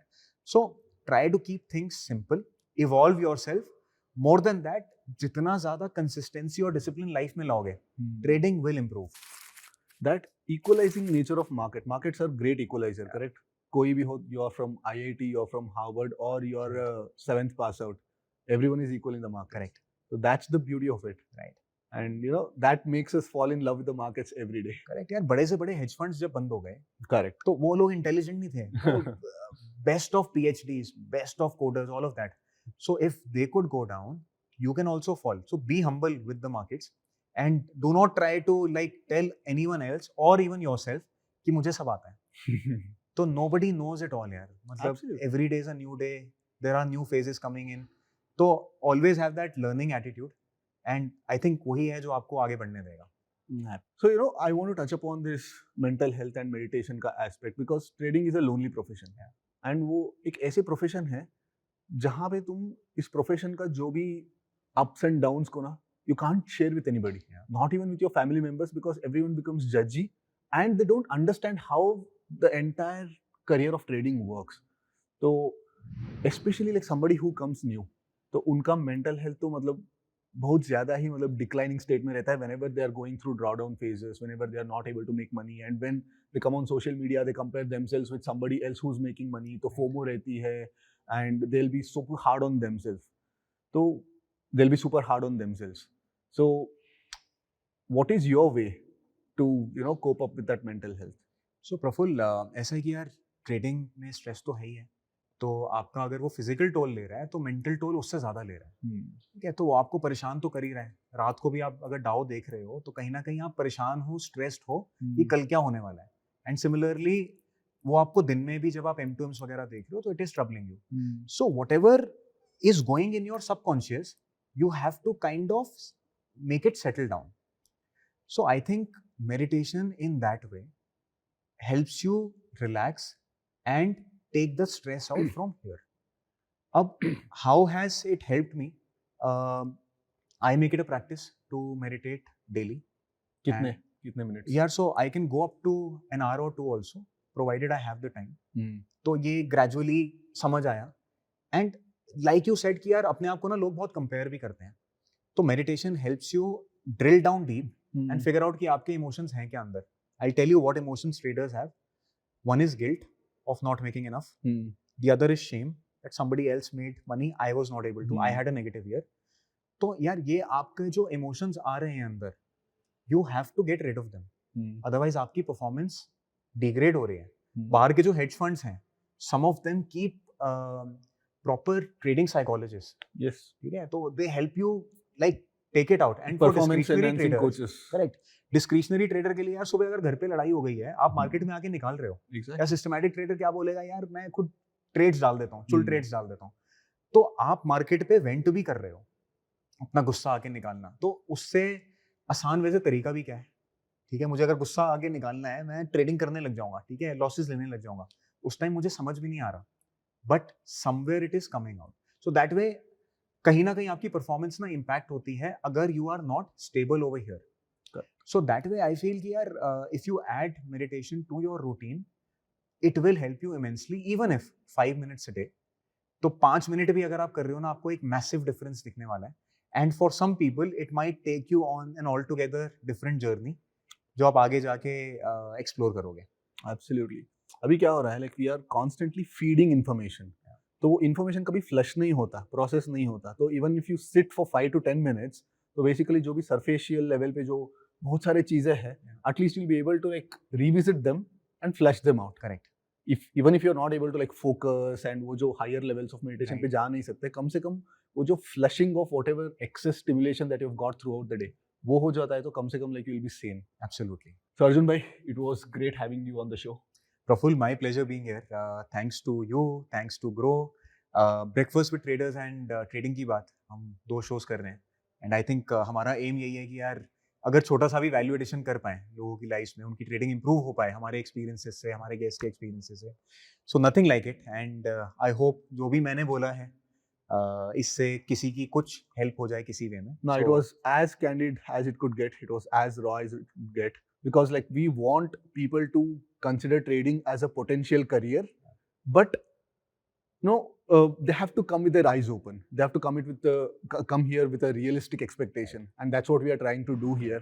We are trying to portray as a potential career, but walk in with your eyes open and walk in with realistic expectations. Correct. Absolutely right.